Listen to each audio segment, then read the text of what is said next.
To coach with Anthony on the show. What have you assessed from him as an opponent? To be honest, Anthony and I kept separate. You know, he stayed on his side and I stayed on my side.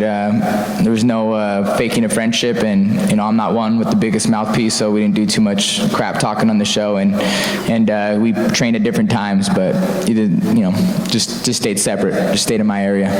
I know it's a lot ahead of the fight here as far as time goes, but when you look at his skill set and the flashy striking that he's known for, and everybody knows about your jiu-jitsu game and the wrestling that you bring to the table, how do you see this matching up when you guys step into the cage?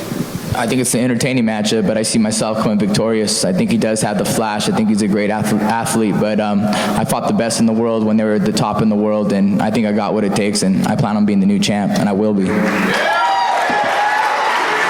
Your first title fight against Benson Henderson, you self-admittedly let off the gas. At different points in that fight, you were controlling, you were winning.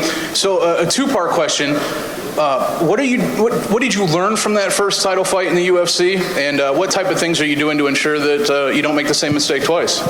Yeah, that was my first time in the octagon, and adapting to a 30-foot almost diameter was a little different than the 25-foot I was used to in the strike force.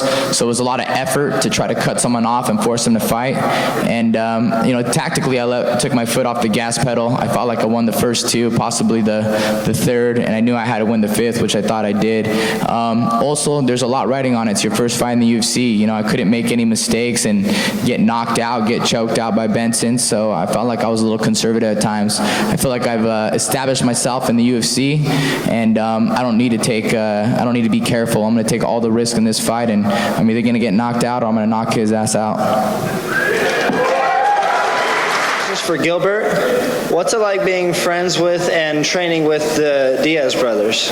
It's great, man. They're the most loyal guys out there. You know, they're loyal friends, you know, and it means a lot. But they're tenacious. They're great training partners. Every time we spar, just raises up the bar. And we started as white belts together. We're a unique team. A lot of teams group up together and become teams. We're more of a family, so a lot of respect to them and Jake Shields and all our team.